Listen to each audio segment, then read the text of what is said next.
The Super Game Boy was released in 1994 and is a hardware device allowing you to play original Game Boy games on a television through the Super Nintendo game console. In addition to simply playing Game Boy games, developers could program their carts to take advantage of the additional features offered by the hardware. While simply playing Game Boy games on a television would have been good enough, Nintendo added some additional customization features to enhance the user experience. Using a controller or the SNES mouse, you can access an entire user interface that occupies the border of the screen. The most interesting thing you can do is change the color palette. The Super Game Boy seems to have pre-programmed palettes for many first title games that came out before 1994. Kirby's Dream Land, for example, defaults to 4 colors that fit the theme of the game perfectly and don't really need to be changed.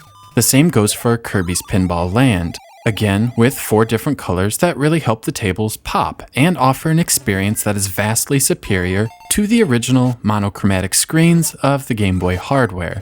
Other games don't really look that great out of the box. Dr. Mario looks downright dreadful. Thankfully, we have full control over all 4 colors and can create a custom color palette, giving the game a much more pleasing aesthetic.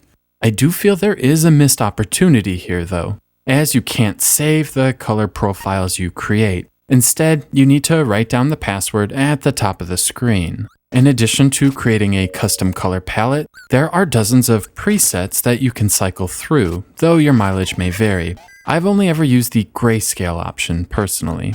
The next option are the custom borders. You can select between a number of pre-designed borders to help fit the genre of the game, or just give yourself something different to look at. Again, your selection doesn't save and resets to the default every time you fire up the Super Game Boy. There is also a paint option letting you draw or paint a custom border, though it's a bit limited. Lastly, there is an option to alter the button configuration of the SNES controller. There were also Game Boy games released with the Super Game Boy in mind. These cartridges are marked with a Super Game Boy logo and take full advantage of the hardware. Donkey Kong was one of the first games to show off the technology. First off, there is a custom border resembling an arcade cabinet. This actually feels like it's part of the game rather than simply a border, giving the entire package a much more console-like feel. Next, the title screen not only features a custom color palette, but includes more than 4 colors. The same goes for the actual game. The combination of a custom border and expanded color palette makes the entire game feel significantly bigger than a simple Game Boy game. Killer Instinct ups the ante, and a 2-player mode is enabled when playing on the Super Game Boy. This lets you play local multiplayer, which simply isn't possible on a handheld system.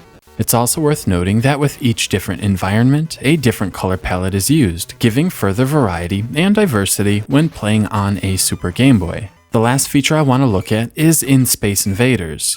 Again, the game makes full use of the Super Game Boy with a custom border resembling the arcade cabinet and colored alien invaders, elevating this beyond a normal Game Boy release. However, upon firing the game up, you are given the choice between the Super Game Boy version and the arcade version of the title.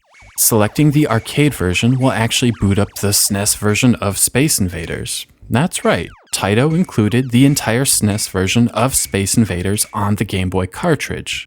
Despite the Game Boy's success in the marketplace, and the fact that most of you watching this probably had a Game Boy in the 90s, the collector's market for its games is rather soft.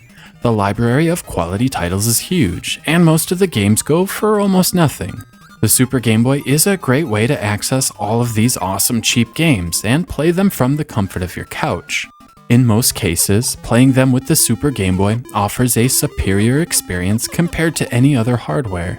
The Game Boy Advance and the Game Boy Player for the GameCube ignore all of the Super Game Boy Color information programmed on the cartridge, further cementing the Super Game Boy as a must-have for retro gamers.